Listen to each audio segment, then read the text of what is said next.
ভয়। এটা শুধু একটা শব্দ হলেও যেন মনে হয় এটার মধ্যে একটা অন্য দুনিয়া লুকিয়ে আছে। আজকের ঘটনাটা শোনার পর কে জানে আপনারাও হয়তো অন্য দুনিয়াটা অনুভব করতে পারবেন। কানে হেডফোন লাগিয়ে নিন, লাইট বন্ধ করে ফেলুন, আর এক মনে ঘটনাটা শুনুন। শুরু হচ্ছে কাটা পুকুরের আতঙ্ক।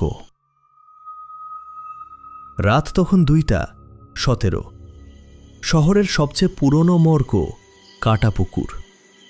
বাইরে টিপটিপ বৃষ্টি পড়ছে, পুরো বিল্ডিংটা অন্ধকারে ডুবে আছে। শুধু মর্গের করিডোরে লাল ইমার্জেন্সি লাইট জ্বলছে। রাতের ডিউটিতে ছিল আরিফ। নতুন চাকরি পেয়েছে, বয়স মাত্র 24। এর আগে কখনো মর্গে কাজ করেনি। ডিউটিতে আসার আগে সবাই তাকে একটা কথাই বলেছিল, রাত 2টার পর 3 নম্বর ফ্রিজ খুলবি না। কারণ কেউ জানত না, সবাই শুধু ভয় পেত। আরিফ এসব বিশ্বাস করত না। সেদিন রাতেও সব স্বাভাবিক ছিল। সে মোবাইলে ভিডিও দেখছিল। হঠাৎ মর্গের ভেতর থেকে শব্দ আসতে লাগলো। প্রথমে সে ভাবল হয়তো পাইপের আওয়াজ, কিন্তু কয়েক সেকেন্ড পর শব্দটা আবার হলো। এইবার স্পষ্ট, কেউ যেন ভেতর থেকে ধীরে ধীরে দরজায় আঘাত করছে। আরিফ উঠে দাঁড়ালো। শব্দটা আসছে 3 নম্বর ফ্রিজ থেকে। তার বুকের ভেতরটা ধক ধক করতে লাগলো, কিন্তু কৌতূহল হচ্ছিল।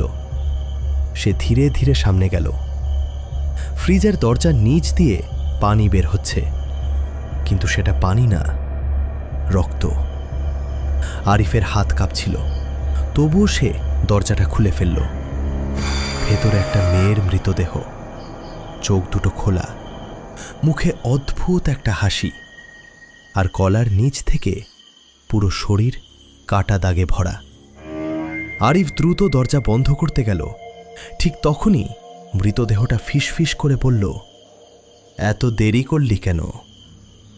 আরিফ জমে গেল। তার হাত পা ঠান্ডা হয়ে গেল। সে পিছিয়ে যেতে লাগল। হঠাৎ পুরো মর্গের লাইট নিভে গেল। অন্ধকার। শুধু ফ্রিজের ভেতর থেকে ঠান্ডা ধোঁয়া বের হচ্ছিল। তারপর করিডোরে কারো খালি পায়ে হাঁটার শব্দ। শব্দটা ধীরে ধীরে কাছে আসছিল।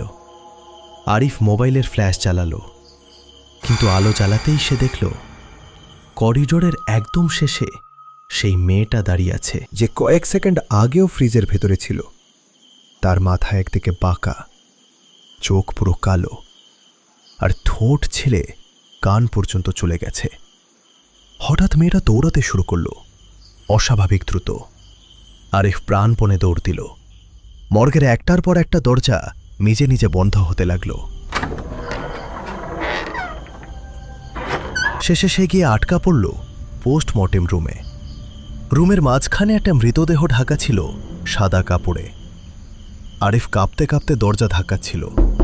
ঠিক তখনই পেছন থেকে একটা শব্দ এলো, আমাকে চিনতে পারছো না? সে ধীরে ধীরে পিছনে তাকালো। সাদা কাপড়টা নিজে নিজে নিচে পড়ে গেছে, আর টেবিলের উপর শুয়ে আছে আরিফ নিজেই।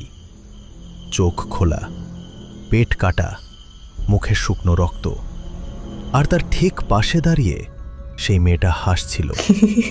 হঠাৎ পুরো রুমে বিকট চিৎকার ভেসে উঠল। পরদিন সকালে মর্গের কর্মীরা পোস্টমর্টেম রুমের দরজা ভাঙে। ভেতরে শুধু রক্ত পাওয়া যায়, কিন্তু আরিফের কোনো খোঁজ মেলেনি। শুধু দেয়ালে রক্ত দিয়ে লেখা ছিল, 3 নম্বর ফ্রিজ এখন খালি না।